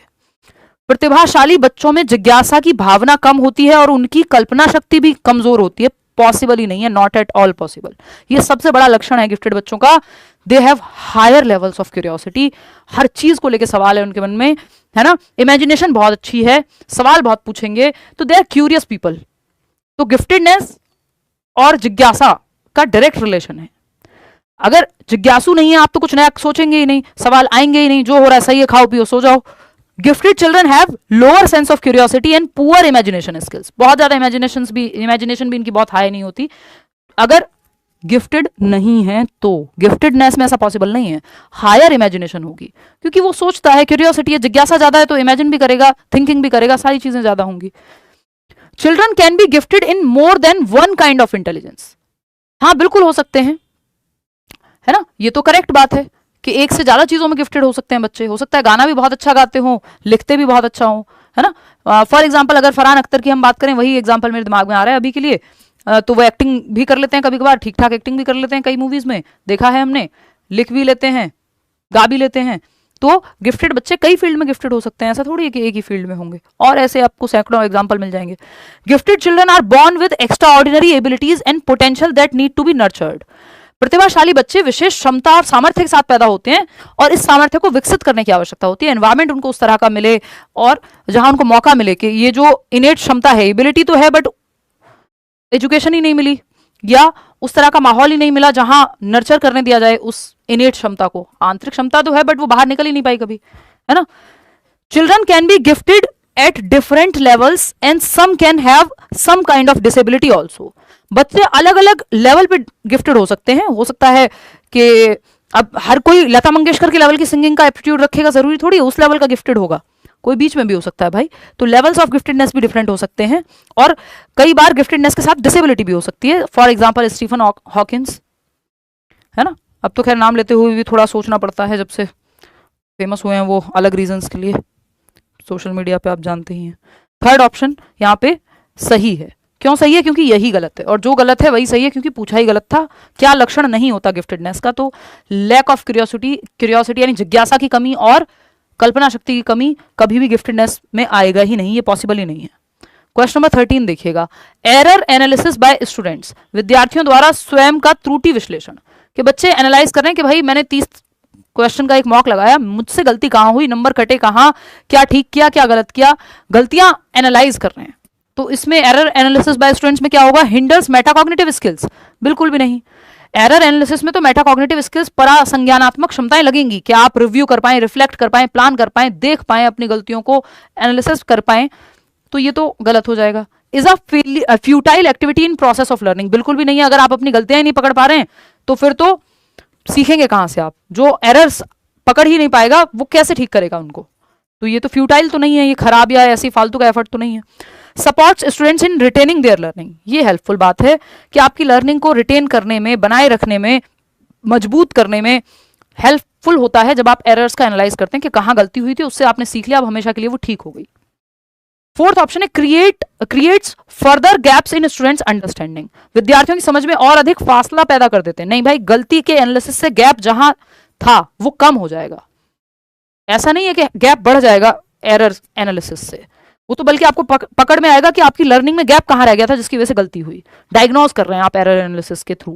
क्वेश्चन नंबर 14 देखिएगा, विच of the following statements is correct regarding declarative knowledge and procedural knowledge. ये इंग्लिश पेडागोजी में भी आता है, ये सीडीपी में भी सवाल आता है। घोषणात्मक ज्ञान हिंदी पेडागोजी में भी आ जाएगा, और प्रक्रियात्मक ज्ञान में संबंध क्या है उसके लिए सही ऑप्शन आपको देख करके बताना है। फटाफट बताइए।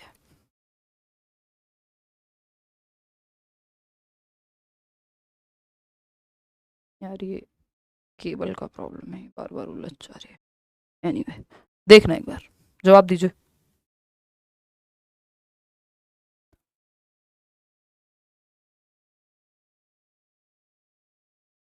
देखिए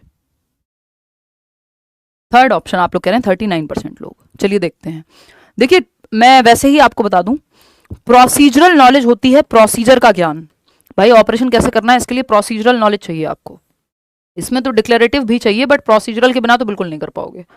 प्रोसीजरल नॉलेज, साइकिल कैसे चलाते हैं, साइकिल चलाना आता है आपको, या स्विमिंग करना आता है, this is procedural knowledge. Process पता है आपको स्टेप बाय स्टेप कि कैसे होती है कोई चीज, हाउ टू डू समथिंग, है ना, हाउ टू डू समथिंग या हाउ समथिंग हैपन्स। ये प्रोसीजरल नॉलेज है, प्रक्रियात्मक ज्ञान है कि प्रक्रिया कैसे होती है, स्विमिंग की प्रक्रिया कैसे वर्क करती है, आपको स्विमिंग करना आता है, इसका मतलब आपको प्रोसीजरल नॉलेज है। साइकिल चलानी आती है, प्रोसीजरल नॉलेज है, कैसे करनी है कोई चीज। डिक्लेरेटिव नॉलेज क्या है, ये घोषणात्मक ज्ञान है कि आपको साइकिल कैसे चलाते हैं इसके स्टेप्स पता है, चलाई कभी नहीं है, आपको पता है ये करना होता है वो करना होता है, पढ़ लिया आपने सारे स्टेप। स्विमिंग में क्या स्टेप्स फॉलो होते हैं आपको पता है, परिभाषा में आप एक्सप्लेन कर देंगे, लिख के आना हो कहीं कि स्विमिंग में क्या स्टेप्स होते हैं आप लिख के आ जाएंगे, करके नहीं देखिए कभी, तो इसका मतलब प्रोसीजरल नॉलेज नहीं है, डिक्लेरेटिव नॉलेज है। परिभाषाएं सारी बताएं, एक्चुअल में कुछ नहीं करा है, बस ज्ञानी बाबा बन गए। ठीक, तो डिक्लेरेटिव नॉलेज क्या है, घोषणात्मक ज्ञान। घोषणात्मक ज्ञान यानी इसमें आपकी डेफिनेशंस या जो थियोरी पार्ट है वो आता है।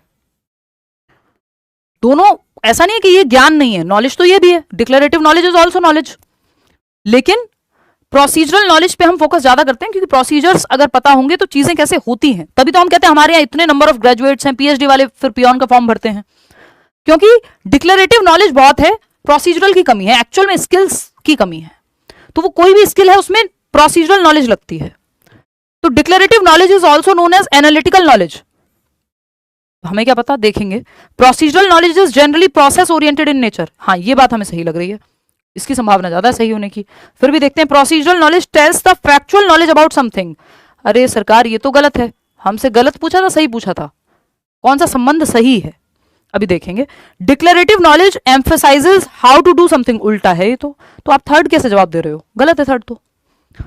प्रक्रियात्मक ज्ञान किसी चीज के बारे में तथ्यात्मक ज्ञान है, फैक्चुअल नॉलेज नहीं है सरकार, एक्चुअल नॉलेज है, प्रैक्टिकल नॉलेज है, प्रोसेस प्रक्रिया के बारे में ज्ञान है। और घोषणात्मक ज्ञान कैसे होती है कोई चीज इसके बारे में नहीं है, क्या है कोई चीज व्हाट के बारे में, डेफिनेशन के बारे में है, कैसे होती है ये हाउ वाला यहां आएगा प्रोसीजरल नॉलेज में, प्रक्रियात्मक ज्ञान में।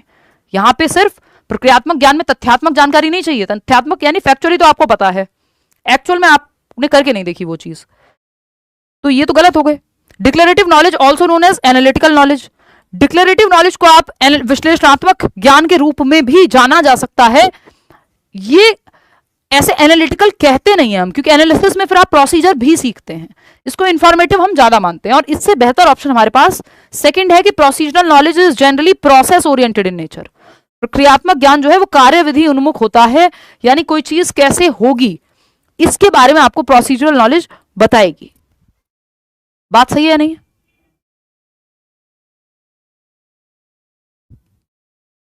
क्लियर है इतनी बात? तो हम इसको एनालिटिकल, एनालिसिस में तो आप विश्लेषण करते हैं, चीजों को तोड़ के देखते हैं पार्ट्स में, डिक्लेरेटिव में तो आप सीधा डिफाइन कर देंगे, तो इसलिए एनालिटिकल के साथ हम यहां नहीं जा रहे हैं। इसमें थोड़ी बहुत सच्चाई हो सकती है क्योंकि हल्का फुल्का एनालिसिस आ सकता है, लेकिन प्रॉपर एनालिटिकल नहीं बोलते हम इसको। तो सेकंड ऑप्शन ही यहां सही है। फंस गए ना इतने आसान से सवाल में। क्वेश्चन नंबर 15 देखो, ये क्या कहता है, a teacher who consciously takes examples of scientists of all genders in her middle school classroom is trying to.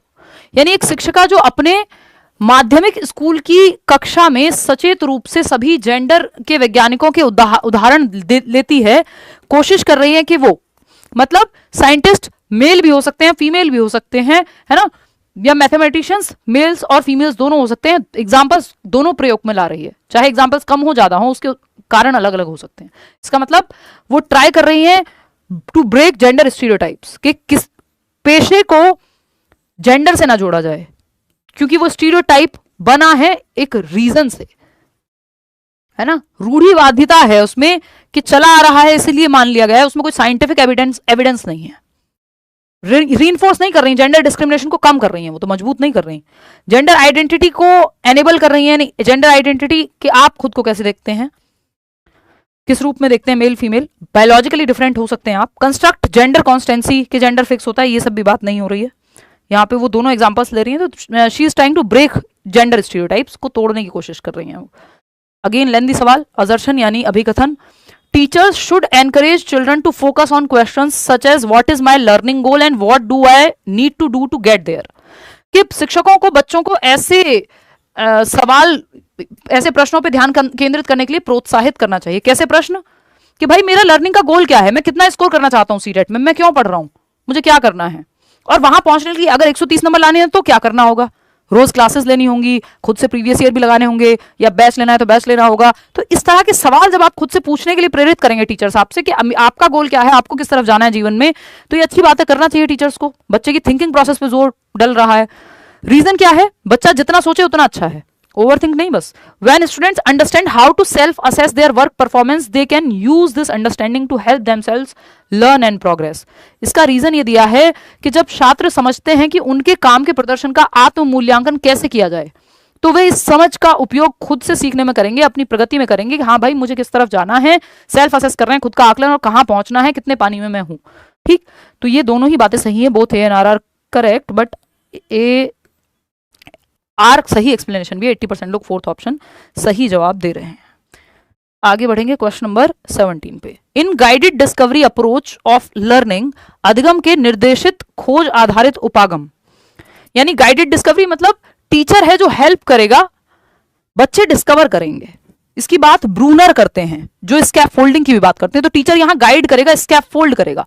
वाइगॉत्स्की use करते हैं स्कैफोल्डिंग एज अ कॉन्सेप्ट को अपनी थियरी में, बट बात जो की है इनिशियली स्कैफोल्डिंग की, मचान की, टेम्परेरी हेल्प की, वो ब्रूनर ने अपनी थियरी में की है, जिसमें ये 3 स्टेजेस भी बताते हैं कि आइकॉनिक स्टेज होती है, सिंबॉलिक स्टेज होती है, एनेक्टिव स्टेज होती है। उस पर चर्चा कभी और तसल्ली से करेंगे। अभी आप ये मान लीजिए वो भी कॉग्निटिव डेवलपमेंट की थियरी है, वो स्पाइरल करिकुलम की बात करते हैं, डिस्कवरी लर्निंग की बात करते हैं, कैसे बच्चा एक्टिवली नॉलेज को डिस्कवर करेगा। तो अधिगम के निर्देशित खोज आधारित गाइडेड डिस्कवरी में क्या है, टीचर हेल्प करेगा, क्यूज देगा, हिंट्स देगा, स्कैफोल्ड करेगा जहां जरूरत है बच्चे को, और बच्चा खुद से डिस्कवर कर रहा है। नो प्रायर प्लानिंग और प्रीवियस नॉलेज इज रिक्वायर्ड, नहीं भाई किसी भी चीज में प्रीवियस ईयर रिक्वायर्ड हो, प्रीवियस नॉलेज रिक्वायर्ड होती है, पूर्व ज्ञान आवश्यक होता है। ऐसा कोई काम नहीं है जहां पूर्व ज्ञान की कोई वैल्यू ही ना हो, है ना। वो काम कितना है वो एक अलग बात है, बट पूर्व ज्ञान इंपॉर्टेंट है। इसीलिए तो हम कहते हैं भाई जिनका एक्सपीरियंस है 10 साल का, ये एक्सपीरियंस को हम महत्वपूर्ण मानते हैं कई फील्ड में। क्यों? क्योंकि प्रीवियस नॉलेज इंपॉर्टेंट है। Opportunities are provided to learners to construct knowledge for themselves, शिक्षार्थियों को स्वयं के लिए ज्ञान की रचना के जहां अवसर मिलेंगे, बिल्कुल यहाँ पे बच्चे खुद से सेल्फ नॉलेज क्रिएट कर पाएंगे। गाइडेड डिस्कवरी में ये है, एक्सप्लोर करने का मौका मिलेगा बच्चे को, जहां बच्चा एक्टिव है पेडागोजी में, वो ऑप्शन अच्छा है। Teacher acts as a dictator, नहीं टीचर डिक्टेटर नहीं है, गाइड है वो तो। Learners are left on their own without any kind of intervention by teacher, teacher का कोई रोल ही नहीं है, बच्चों को अपने हाल पे छोड़ दिया है, नहीं। गाइडेड डिस्कवरी मतलब गाइड करेगा टीचर, जहां डिफिकल्टी आएगी वहां हेल्प करेगा, है ना। ब्रूनर ने इसके बारे में बात की है। इवन गाइडेड लर्निंग की बात आपके वाइगॉत्स्की भी इस बात को नकारेंगे नहीं, बट ये कॉन्सेप्ट जो दिया है ये ब्रूनर ने दिया है, ब्रूनर। ठीक है, क्लियर है। चलो आगे बढ़ते हैं, क्वेश्चन नंबर 18 देखते हैं। इन पे सवाल करेंगे आगे वाले, जब ये सीरीज कंटिन्यू होगी ब्रूनर के सवाल अलग से करेंगे, अभी इतना ऐसा नहीं करेंगे कि ये कमेंट्स रुक गए, मैं देख लेती हूँ, फटाफट से जवाब दो। आजकल अपने आप कमेंट बीच बीच में रुक जाते हैं। हाँ देखो एक बार, 18th क्वेश्चन है, which of the following strategies is not effective while developing conceptual understanding in children. निम्नलिखित में से कौन सी रणनीति बच्चों में वैचारिक समझ विकसित करने के समय प्रभावी नहीं है। यानी बच्चे की कॉन्सेप्चुअल अंडरस्टैंडिंग अगर आपको बढ़ानी है तो कौन सी बात कॉन्सेप्ट समझाने के लिए सही नहीं है। आम सवाल ये है। Presenting non examples to show what the concept is not. देखिए एग्जाम्पल और नॉन एग्जाम्पल दोनों जरूरी होते हैं। एग्जाम्पल वो होता है जो डायरेक्टली बताए उस चीज के बारे में कि ये पक्षी है, तोता यानी बर्ड है, एक पैरट, पिजन, फिर आप बताते हैं काओ, ये एक बर्ड नहीं है, दिस इज नॉन एग्जाम्पल, कि आपको क्लैरिटी आ जाए कि इसके बारे में नहीं है। तो एग्जाम्पल नॉन एग्जाम्पल दोनों हेल्पफुल होते हैं लर्निंग में, ये कहना गलत है कि नॉन एग्जाम्पल जरूरी नहीं है। Asking students to generate their own examples, हाँ ये सही है कि अपने एग्जाम्पल्स बच्चे जनरेट कर पाए, लेकिन हमसे नॉट पूछा है, ध्यान रखिएगा। Asking students to memorise presenting non examples to show what the concept is not. हाँ हाँ ये ठीक है, इसको गलत नहीं बताया, नॉन एग्जाम्पल को सही बताया है, मैंने ही गलत पढ़ लिया था। अवधारणा क्या नहीं है या नॉन एग्जाम्पल, गैर उदाहरण बोलते हैं इसको, ये भी हेल्पफुल होते हैं ताकि पता लगे कि कॉन्सेप्ट से क्या अलग है, तो कॉन्सेप्ट की क्लैरिटी आती है नॉन एग्जाम्पल से। Asking students to memorise the definition, ये गलत है, ये इफेक्टिव तरीका नहीं है बच्चे की कॉन्सेप्ट की समझ को बनाने में, संप्रत्तियों की समझ के निर्माण में, कि बच्चे को बस याद करने को कह दो तो आपने डेफिनेशन तो याद कर ली होगी, कॉन्सेप्ट आपको पता नहीं होगा। डेफिनेशन पूछो, आप फटाफट रट्टा लगाया हुआ है आप बता देंगे, तो इससे कॉन्सेप्चुअल क्लैरिटी नहीं है, रोट लर्निंग है ये, रोट लर्निंग का उदाहरण है ये। और जो गलत था वही सही है क्योंकि पूछा ही गलत था, नॉट पूछा था। Presenting a wide range of examples in diverse context, ये तो अच्छी बात है, तो हमें गलत बात चाहिए थी थर्ड ऑप्शन जो कि सही है नॉट के हिसाब से। क्वेश्चन नंबर 19 देखिएगा, an active middle school classroom, यानी 6th to 8th क्लास की बात हो रही है, should be found on theoretical principles of. एक एक्टिव यानी सक्रिय क्लासरूम, एक सक्रिय माध्यमिक विद्यालय कक्षा किसके सैद्धांतिक सिद्धांतों पर स्थापित की जानी चाहिए, यानी बच्चे जहां एक्टिव हैं, एक्टिव क्लासरूम किस स्कूल ऑफ थॉट या साइकोलॉजी के बेसिस पे बनाया जाना चाहिए। बिल्कुल सही कह रहे हैं आप लोग, सेकंड ऑप्शन 75% लोग, सोशल कंस्ट्रक्टिविज्म।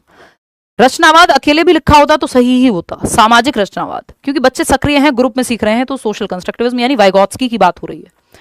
अगर रेडिकल कंस्ट्रक्टिविज्म होता है या सिर्फ रचनावाद होता तो रचनावाद में पियाजे और वाइगॉत्स्की दोनों आ जाते हैं। पियाजे रेडिकल यानी उग्र रचनावादी हैं जो बच्चे की एक्टिविटी पे ज्यादा जोर देते हैं।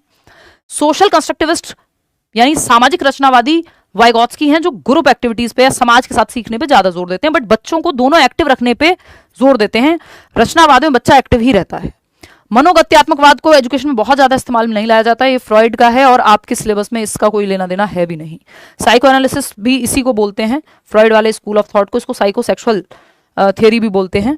बिहेवियरिज्म से हम बचते हैं क्योंकि ये भर भर के रिवॉर्ड पनिशमेंट की बात करता है और हम बच्चे को एक्टिव रखने की बात करते हैं। रिवॉर्ड पनिशमेंट रोट लर्निंग की तरफ ले जाता है, ना कि सक्रियता या एक्टिव होने पे, ये पैसिव बना देता है बच्चे को, तो इसको हम मॉडर्न डे में अच्छा नहीं मानते हैं। ठीक है, तो ये भी हट गया, ये भी हट गया, बस सोशल कंस्ट्रक्टिविज्म ही बचा ऑप्शन में। आगे बढ़ेंगे, क्वेश्चन नंबर 20 देखिएगा, ये क्या कहता है भाई, एम्पैथी के बारे में पूछा है।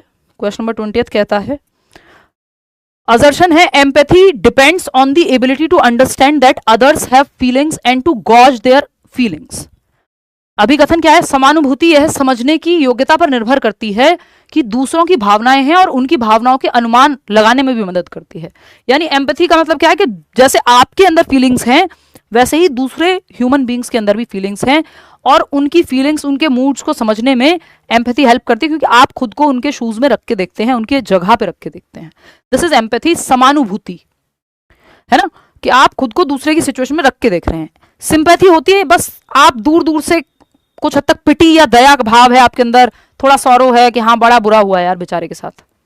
लेकिन समानुभूति में आप एग्जैक्टली वैसे ही सोचते हैं कि यार मेरे साथ भी अगर ऐसा होता तो मैं कैसा महसूस करता, कि जैसे आपके अंदर इमोशंस हैं वैसे सामने वाले में भी। तो ये अच्छी चीज है, एम्पैथी टीचर्स में, स्टूडेंट्स में, सब में हेल्पफुल होती है, होनी चाहिए, ह्यूमंस में होनी चाहिए।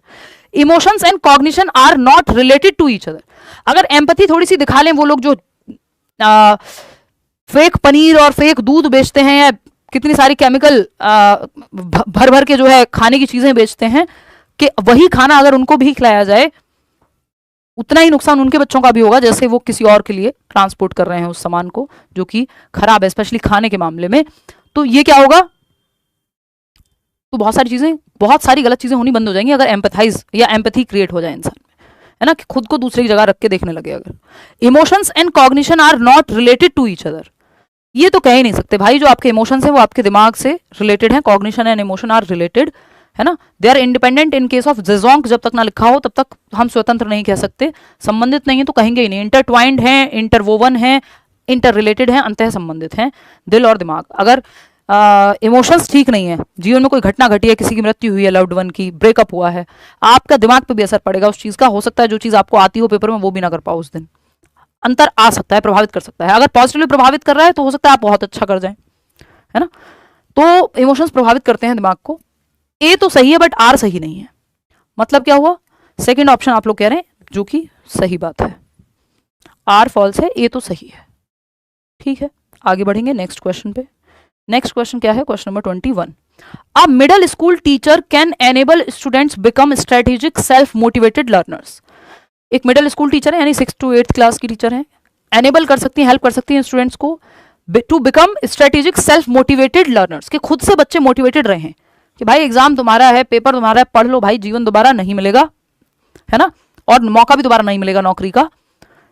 तो ये क्या है, एक माध्यमिक स्कूल शिक्षक छात्रों को रणनीतिक स्वप्रेरित शिक्षार्थी बनने में किस प्रकार सक्षम बना सकते हैं। तो बहुत तरीके हैं, आपसे पूछा है कौन सा तरीका सही है।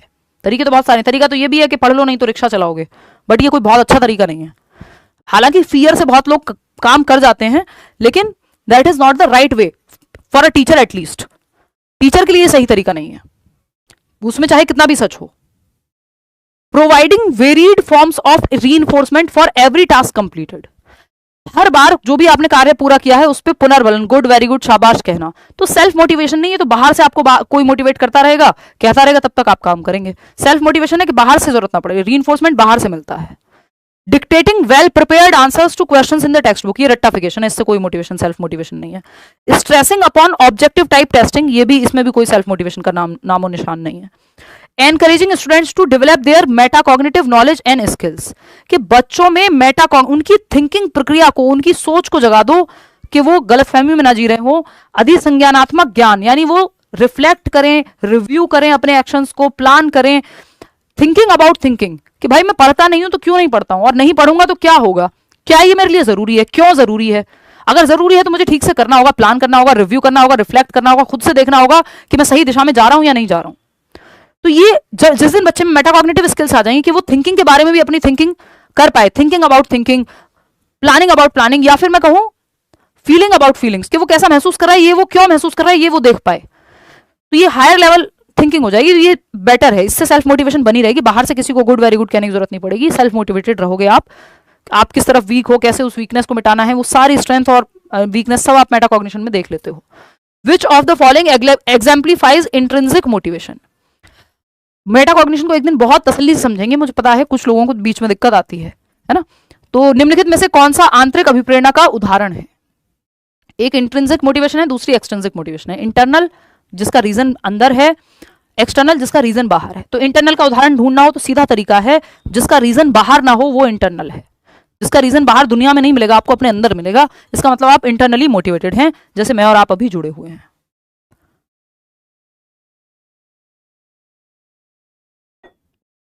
तब इसमें से कुछ लोग होंगे जो सिर्फ नंबर के लिए पढ़ रहे होंगे, कुछ को इंटरेस्ट भी आ रहा है। फर्स्ट ऑप्शन 89% लोग कह रहे हैं, motivation driven by personal interest और एंजॉयमेंट ऑफ द टास्क। बिल्कुल सिंपल तरीका है, बाहर रीजन नहीं मिलेगा इंटरनल मोटिवेशन का। आंतरिक अभिप्रेरणा का रीजन जो है, आपको कारण अंदर मिलेगा कि आपको इंटरेस्ट है उस सब्जेक्ट में, आनंद आता है उस काम में, जैसे टीचिंग में मुझे आता है ना, जानने में आता है चीजों को, कि हर व्यक्ति को कुछ ना कुछ तो ऐसा होगा जिसमें उसको पर्सनल एंजॉयमेंट या इंटरेस्ट के लिए वो काम करता है ना। किसी को हो सकता है मूवी देखने में आनंद आता हो। Motivation driven by competition with others, ये एक्सटर्नल मोटिवेशन है, बहुत लंबे दूरी तक नहीं लेके जाएगा, ये अंदर से खोखला कर देगा एक टाइम के बाद। ये म्यूचुअली एक्सक्लूसिव नहीं होते, एक दूसरे में जुड़ जाते हैं। कई बार आप शुरू मजबूरी में करते हैं, फिर मजा आने लगता है, मतलब शुरू किया था एक्सटर्नल मोटिवेशन से, फिर आपको खुद अच्छा लगने लग गया, इंटरनल बन गई वो चीज। तो ऐसा भी पॉसिबल है। Motivation driven by gaining the appreciation of others, ये एक्सटर्नल मोटिवेशन, रीजन बाहर है इसमें।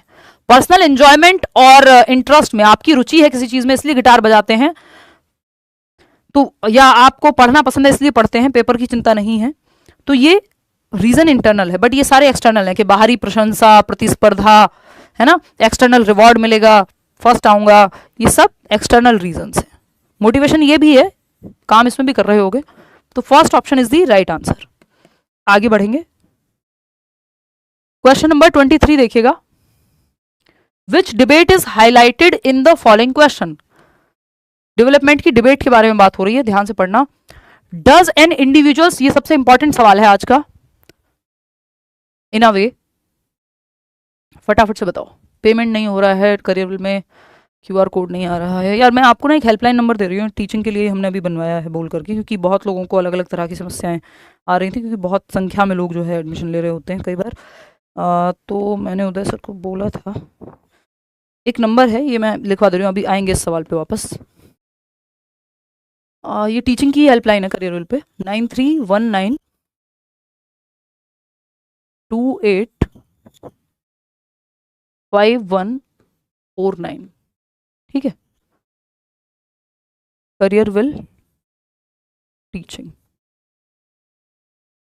तो आपका कोई भी डाउट है, आपको दिक्कत आ रही है एडमिशन लेने में, कोई और समस्या है ना, तो ये आप कॉल कर सकते हैं करियर विल हेल्पलाइन पे टीचिंग एग्जाम्स के लिए। UP TET, C TET, pedagogy special, BPSC, Jharkhand TET, इन 4-5 बैचेस में एडमिशन ओपन है, आप एनरोल भी करा सकते हैं और कोई डाउट हो तो इस नंबर पे पूछ सकते हैं। चलिए आगे बढ़ेंगे। देखिए question, does an individuals biologically determined sex bring with it all the characteristics that define one socially constructed gender. भाई हमें ये पता है कि जो बायोलॉजिकल कंस्ट्रक्ट है सेक्स, कि आपकी जैविक संरचना कैसी है, शारीरिक संरचना कैसी है, बनावट कैसी है, वो सेक्स है।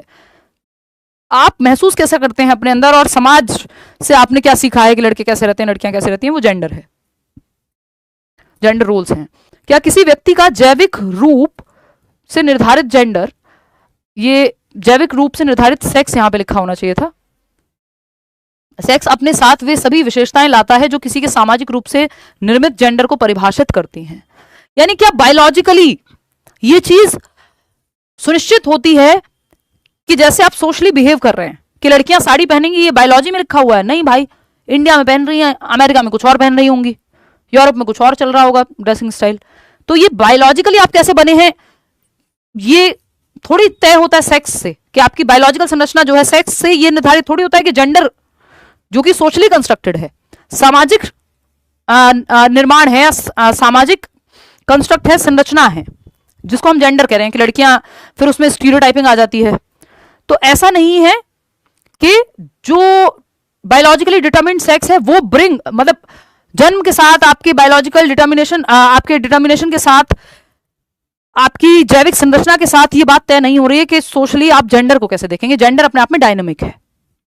तो ये जो डिबेट है कि does an individuals biological determined sex bring with it all the characteristics that define one socially constructed gender, क्या सारे कैरेक्टरिस्टिक्स सिर्फ बायोलॉजी से आ जा रहे हैं या फिर समाज हमारे अंदर भर रहा है? ये डिबेट है, इसमें बहुत और जो अभी खैर पहले ऑप्शंस डिस्कस कर लेते हैं। कॉन्टिन्यूअस और डिसकॉन्टिन्यूअस व्यू ऑफ डेवलपमेंट, नहीं। कॉन्टिन्यूअस और डिसकॉन्टिन्यूअस वाले कहेंगे, डिसकॉन्टिन्यूअस वाले प्याजे कहेंगे स्टेजेस में होता है, कॉन्टिन्यूअस वाले जैसे वाइगॉट्स की कहेंगे नहीं भाई कॉन्टिन्यूअस है। तो ये तो अलग डिबेट हो गई। स्टेबल और अनस्टेबल व्यू ऑफ डेवलपमेंट है ये, यानी कि विकास जो है वो स्थिर है या फिर अस्थिर है, ये डिबेट के बारे में है ये सवाल। एंटिटी या इंक्रीमेंटल व्यू ऑफ एबिलिटी है, क्षमता जो है फिक्स होती है या इंक्रीमेंटल होती है, उसके बारे में तो बात ही नहीं हो रही। बुद्धि के बारे में, इंटेलिजेंस के बारे में, ये सब डिबेट्स ऑफ डेवलपमेंट हैं। अगर आप भूल गए हो तो बता दूं, ठीक है, ये सब डिबेट्स ऑफ डेवलपमेंट हैं। Nature nurture influence on development, हाँ ये बात सही है कि नेचर का और नर्चर का क्या इन्फ्लुएंस है डेवलपमेंट पे, ये आप कह सकते हैं इसके माध्यम से कि but as far as I know, तो ये does an individuals biological determined sex bring with it all the characteristics that define one socially constructed. हाँ नेचर नर्चर डिबेट है, और नेचर नर्चर डिबेट से एक और जुड़ी हुई डिबेट है जिसको स्टेबल और अनस्टेबल व्यू ऑफ डेवलपमेंट कहते हैं, कि क्या ये फिक्स है या फिर चेंजेबल है। ये स्टेबल वाले लोग मानते हैं कि हेरिडिटी, और अनस्टेबल वाले मानते हैं यानी चेंज कर सकते हो नर्चर। तो ये दोनों आपस में जुड़े हुए हैं। अभी के लिए आप इसका जो जवाब है वो नेचर वर्सेस नर्चर लगा लीजिए, इसको मैं नेक्स्ट क्लास में डिस्कस करूंगी। मेरे ख्याल में इसका आंसर स्टेबल और अनस्टेबल व्यू होना चाहिए, क्योंकि ये बहुत पर्टिकुलर है कि स्टेबल है जो स्टेबल क्या है, इसमें फिक्स है जो आपका सेक्स है बायोलॉजिकली, अनस्टेबल क्या है, जेंडर में कुछ चीजें हो सकती हैं फिक्स हो, कुछ चीजें अनस्टेबल हो। तो थर्ड ऑप्शन, इसमें सेकेंड ऑप्शन आप मार्क कर लेना, है ना। ये पूछा हुआ है, इसी साल का सवाल है, तो एक बार मैं ऑफिशियल आंसर की इसकी चेक कर लूंगी। मेरे हिसाब से इसमें सेकंड के साथ जाना चाहिए। ओवरऑल इसमें नेचर नर्चर ही है, ये स्टेबल और अनस्टेबल व्यू जो है नेचर नर्चर से ही इंस्पायर्ड है, लेकिन वो ऑफिशियली उन्होंने किस तरह से देखा है एक बार उस पर मैं चर्चा करके आपको कमेंट में पिन कर दूंगी, या अगली क्लास जब होगी तो मैं एक बार इसका ऑफिशियल डिस्कशन आपसे कर लूंगी। इसका सिंपल मतलब यही है कि कुछ चीजें स्टेबल होती हैं, ज्यादातर लोग ये मानते हैं साइकोलॉजिस्ट, और कुछ चीजें हम अनस्टेबल होती हैं, उनको चेंज ला सकते हैं। तो जेंडर में भी वैसा ही है, वो सोसाइटी से ही प्रभावित है, चेंजेस संभव है। नेचर नर्चर के अंदर तो ये अपने आप ही आ जाता है, बट इसका टू बी प्रिसाइज या एग्जैक्ट आंसर जो है सेकंड होना चाहिए इन माय ओपिनियन। फिर भी मैं एक बार चेक कर लूंगी। तो नेक्स्ट क्लास में हम सबसे पहला क्वेश्चन यही डिस्कस कर लेंगे कि ऑफिशियली उन्होंने क्या माना है। क्वेश्चन नंबर 24 देखिएगा, a major developmental task during dash is the search for identity personal sexual and occupation. Major developmental task during dash stage is the search for identity, personal identity, sexual identity, occupational identity, basically identity crisis का काल कौन सा है? Adolescence. कि मैं काम क्या करूंगा, तो वोकेशनल एंजाइटी भी है, मैं एज अ पर्सन कौन हूं, सेक्सुअली ओरिएंटेशन क्या है, मैं खुद को कैसे देखता हूं, है ना, ये सब एडोलेसेंस का आइडेंटिटी क्राइसिस है। इसलिए इस सीरीज में जो भी इंपॉर्टेंट सवाल है, चाहे वो प्रीवियस ईयर का हो, चाहे वो नया हो, सब हो जाएगा, उसकी चिंता करनी ही नहीं है। क्वेश्चन नंबर 25, असर्शन क्या है? Children learn values and norms of the society in overt as well as covert ways. बच्चे समाज के मूल्यों और मानदंडों को प्रत्यक्ष और अप्रत्यक्ष तरीकों से सीखते हैं। ओवर्ट मतलब जो ओवर्टली बता दिए जाते हैं, क्लियरली भाई नमस्ते करो बड़ों को, और कोवर्ट क्या है? आपने देखा अपने बड़ों को नमस्ते करते हुए, या कुछ चीजें इनडायरेक्टली आपने सीख ली जो कही नहीं गई बट आपने सीख ली जस्ट सराउंडिंग से। तो ये क्या है? सामाजिकरण हो रहा है, कुछ चीजें कह के और कुछ इनडायरेक्टली। ठीक है, रीजन क्या है? ऐसे ही होता है कोवर्ट और overt. Socialization is the simple process of passing on customs and rituals of the society. सामाजिकरण की जो प्रक्रिया है सिंपल प्रोसेस है, जिसके थ्रू आप समाज के रीति रिवाज अगली पीढ़ी को सौंपते हैं या उनको सिखाते हैं। देखिए, प्रक्रियाएं कभी भी सरल नहीं होती, चाहे वो प्रेम की हो, ब्रेकअप की हो, सोशलाइजेशन की हो, डेवलपमेंट की हो, लर्निंग की हो।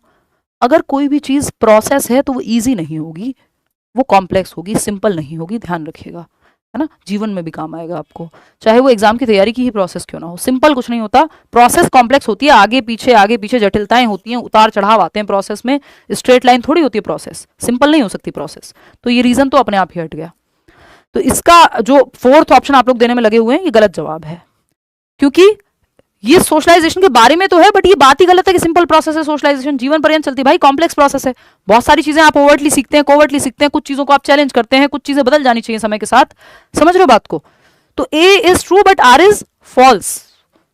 क्या समझे विनोद? बताओ फटाफट। Second option should be the right answer. A सही है, आर गलत है।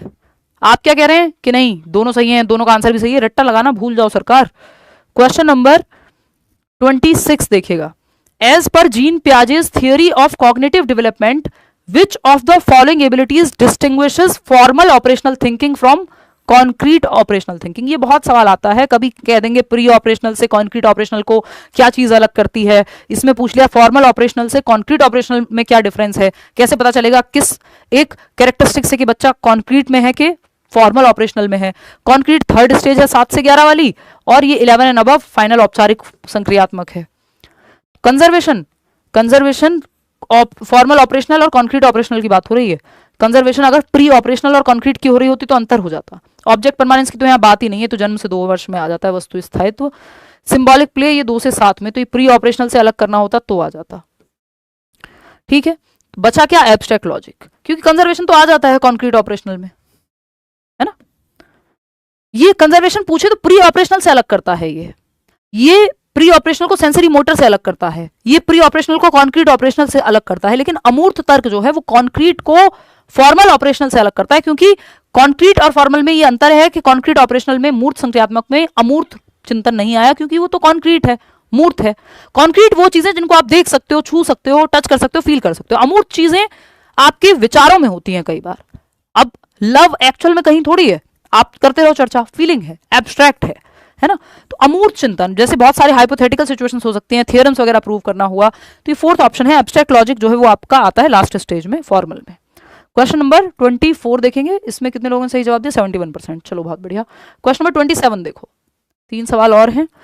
A significant critique of Jean Piaget is that he failed to adequately consider the influence of dash on development।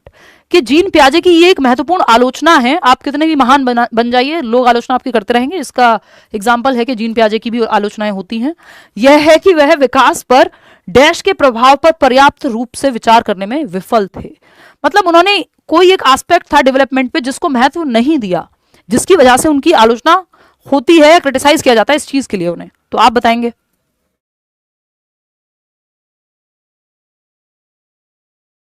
A option, culture, exactly. क्योंकि आपको पता है वो 4 factors में मैचुरेशन, एक्सपीरियंस या एक्टिविटी, सोशल एक्सपीरियंस और इक्विलिब्रेशन, ये चारों आते हैं। तो सोशल एक्सपीरियंस तो उन्होंने कहा है, लेकिन कल्चर की बात उन्होंने नहीं कही और सोसाइटी को भी उतना महत्व नहीं दिया जितना वाइगॉत्स्की ने दिया है। तो संस्कृति का क्या प्रभाव पड़ता है, किस कल्चर में आप हैं उससे आपके डेवलपमेंट पे क्या प्रभाव पड़ेगा, इस बात को बहुत महत्व पियाजे ने नहीं दिया। इसीलिए उनकी स्टेजेस कल्चर फ्री हैं, एक तरह से इनवेरिएंट हैं, पूरी दुनिया में सेम है। जबकि वाइगॉत्स्की कहेंगे जिस समाज, जिस संस्कृति में आप रह रहे हैं उसका आपके विकास पे प्रभाव पड़ेगा। तो एक्सपीरियंस, एक्टिविटी, मैचुरेशन, इन सब की बात तो की है 4 फैक्टर्स में। तो 4th option is the right answer. आगे बढ़ेंगे, क्वेश्चन नंबर 28 देखिएगा। विच of the following is a correctly matched pair? सही से मैच्ड पेयर, कोहलबर्ग की थ्योरी, सारे सिलेबस को जो है कवर किया हुआ है। देखो फटाफट बताओ इसका जवाब। फिर जो है मैं एक लंबी छुट्टी पे जाऊंगी, लंबी क्या 9 दिन की छुट्टी पे। फटाफट से अभी इसके बाद पैकिंग करनी है और भागना है, बस रात की फ्लाइट है। तो ये बिल्कुल जो है लास्ट सेशन है आज का।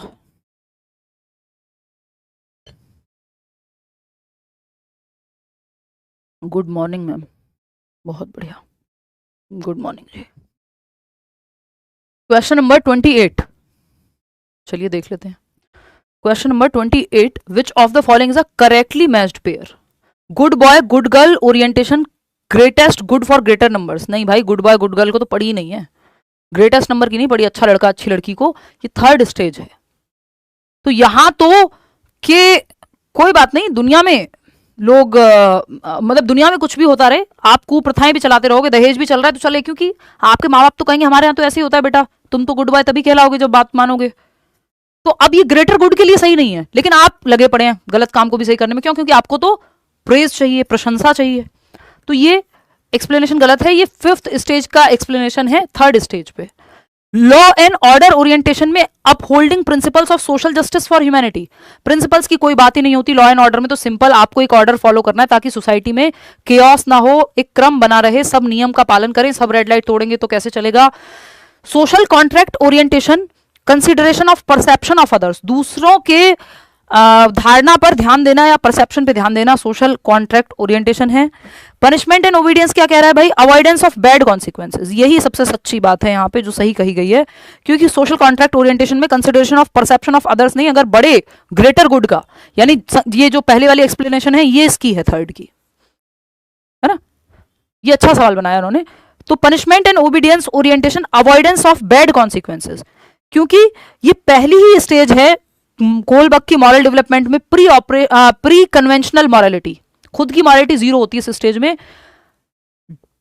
जिस चीज से पनिशमेंट मिल रही है वो चीज खराब है, जिस चीज से पनिशमेंट नहीं मिले उसकी आज्ञा पालन करो। तो यहां पे बुरे परिणामों से बचाव मेन मुद्दा है, सही वो है जिससे डांट ना पड़े, है ना। जैसे माँ बाप की आज्ञा का पालन फाइनल है ना। अगर आपके भाई या बहन से कोई ग्लास टूटा है और 3 साल के बच्चे हैं दोनों, या 4 साल के बच्चे हैं फॉर दैट मैटर, है ना, 5 साल के भी हम मान लेते हैं, ग्लास टूट गया और आपको पता है कि अगर ग्लास टूटता है तो मम्मी जो है डांटती हैं, पिछली बार डांट पड़ी थी, तो आपसे ग्लास टूटा, आपको डांट पड़ी थी, आपको पता है डांट पड़ेगी अगर ग्लास टूटेगा, तो आज्ञा का पालन करना है, ग्लास नहीं तोड़ना या चुपचाप से ध्यान में रखना है। आपकी बहन से गलती से ग्लास टूट गया, आपने जान के तोड़ा था, अब आप कहोगे कि सजा तो बराबर मिलनी चाहिए, बैड कॉन्सिक्वेंस तो मिलेगा, इंटेंशन क्या था उससे फर्क नहीं पड़ता। तो यहां इंटेंट का फर्क नहीं पड़ता भाई, कानून भी आपको एक बार को थोड़ी फ्लेक्सिबिलिटी दे देता है ना, कि अगर आपका इंटेंट सेल्फ डिफेंस में, अगर किसी का जीवन भी चला गया आपसे तो वो सेल्फ डिफेंस में है ना, अपनी जान बचाने के लिए गया है, तो वो इंटेंट देखता है। बट यहां पे इंटेंट नहीं देखा जाता, ये पहली ही स्टेज है। बच्चे को कॉन्सिक्वेंस, जिस चीज का बैड कॉन्सिक्वेंस है वो चीज गलत है, मॉरलिटी उसके लिए, मॉरलिटी में सही वो है जिससे डांट ना पड़े, गलत वो है जिससे डांट पड़े। तो इसका एक्सप्लेनेशन सही है 4th ऑप्शन, पहली स्टेज है। आगे बढ़ेंगे, क्वेश्चन नंबर 29 देखिएगा और बताइएगा, जवाब दीजिएगा। सेकंड लास्ट सवाल है ये आज का, फटाफट से जवाब देंगे आप। लेंदी जो है अब सवाल पहले से हो गए हैं, इसलिए समय ज़्यादा लगता है 30 क्वेश्चंस को करने में। ये बुक मैं सही कर दूं, नहीं तो मेरे लंदन से वापस आने तक ये ऐसे ही गलत रखी रहेगी। चलो भाई डन, OCD कहेंगे, मजाक है वैसे ये। देखिएगा question number 20, this time I missed by 2 numbers, कोई बात नहीं, इस बार मेहनत कर लो यार। जीन पियाजे एंड लेव वाइगॉत्स्की जो हो गया उस पर क्या रोना, जीन पियाजे उससे सीख लो बस। जीन पियाजे and Lev Vygotsky are similar in their belief that, पियाजे और वाइगॉत्स्की दोनों रचनावादी हैं, है ना। वाइगॉत्स्की सोशल कंस्ट्रक्टिविस्ट हैं, पियाजे आपके रेडिकल कंस्ट्रक्टिविस्ट हैं। तो दोनों की मान्यता समान है, कहां, किस बात को लेके, बच्चे के एक्टिव रहने को लेके, मीनिंग मेकिंग को लेके, अर्थ निर्माण को लेके, बच्चे ज्ञान का सृजन, एक्टिवली नॉलेज को कंस्ट्रक्ट करते हैं, ये बात दोनों मानते हैं। ठीक है, तो लैंग्वेज इन्फ्लुएंसेस नहीं, लैंग्वेज और थॉट में तो अलग है वो। पियाजे कहते हैं कि थॉट से लैंग्वेज आती है, वाइगॉत्स्की कहते हैं पहले दोनों सेपरेट होते हैं बाद में मर्ज हो जाते हैं। तो लैंग्वेज थॉट पे दोनों के विचार सेम नहीं है, अलग हैं। Culture has a profound effect on the learning, culture की ज्यादा बात वाइगॉत्स्की करते हैं, तो सेम नहीं है कल्चर पे विचार दोनों के। Development of children takes place in stage like progression, इस पे तो अलग सोचते हैं ये लोग के विकास को चरणों में बांटा है पियाजे ने, तो वो डिसकंटिन्यूअस कहते हैं, तो इसमें सेम थोड़ी है। और वाइगॉत्स्की स्टेज की बात नहीं करते, वो कह रहे हैं विकास सतत है, कॉन्टिन्यूअस है। ठीक है ना। तो children are involve in the process of meaning making, यानी बच्चों को एक्टिव सक्रिय रखने की बात, रियल लाइफ से जोड़ने की बात, ज्ञान के सृजन की बात, दोनों रचनावादी हैं तो रचना करने की बात, अर्थ निर्माण की बात दोनों करेंगे। ये सिमिलैरिटी है दोनों में, है ना, बाकी सब अंतर हैं। ठीक है, 49% लोग ही सही जवाब दे पा रहे हैं, इसमें भी इतने कंफ्यूज हो बताओ। क्वेश्चन नंबर 30 देखिएगा, ये आखिरी सवाल है। अभी पियाजे के क्वेश्चंस कराए थे कुछ दिन पहले, वो देख लेना अभी रिसेंटली। लेव वाइगॉत्स्की प्रपोज्ड दैट, वाइगॉत्स्की ने क्या प्रस्ताव दिया है, ये सवाल है आज का आखिरी सवाल। फिर आप छुट्टी हो जाएगी, आप अपने घर जा सकते हैं, मैं अपने, हम दोनों अपने ही अपने घर हैं, मतलब हम सभी दोनों, तो कहना गलत होगा, इतने सारे लोगों को हजारों में लाइव हुए हैं, और अगर 2500 लोगों को ये कह दिया जाए कि दोनों अपने अपने घर। चलो फटाफट से बताओ, ये तो हुई मजाक की बात। डी ऑप्शन, सी ऑप्शन कह रहे हैं 41% लोग। चलिए देखते हैं, लेव वाइगॉत्स्की ने क्या प्रपोज किया है कि children's thinking quantitatively different from adults, ये बात पियाजे महाराज कहते हैं, ना कि वाइगॉत्स्की, कि बच्चों की सोच वयस्कों से क्वांटिटेटिवली, तो वो भी नहीं कहते, कोई नहीं कहता ये, मात्रात्मक नहीं गुणात्मक, क्वालिटेटिवली अलग है, पियाजे ये कहते हैं, क्वांटिटी में तो सेम ही है, amount is same, kind is different, तो ये तो बात ही गलत है। Children's thinking is qualitatively different from adults, ये पियाजे कहते हैं, ये जीन पियाजे कहते हैं कि वयस्कों से गुणात्मकता में अलग होती है, कि आप का बच्चे, आपका दिल टूटा है इसलिए आप रो रहे हैं, बच्चे का पेन टूटा है वो इसलिए रो रहा है, या फिर आप सोच दोनों रहे हैं, काइंड अलग है। आप भी दिन भर सोचते हैं, बच्चे के दिमाग में भी विचार आते हैं, बच्चे के दिमाग में विचार आ रहे हैं, आज खाने को क्या मिलेगा, मुझसे मेरा खिलौना टूट गया, उस पर रो रहा है, उस पर सोच रहा है, आप कह रहे हो मेरा दिल टूट गया, बस क्वालिटी का अंतर है, सोच आप भी रहे हो, सोच वो भी रहा है ना।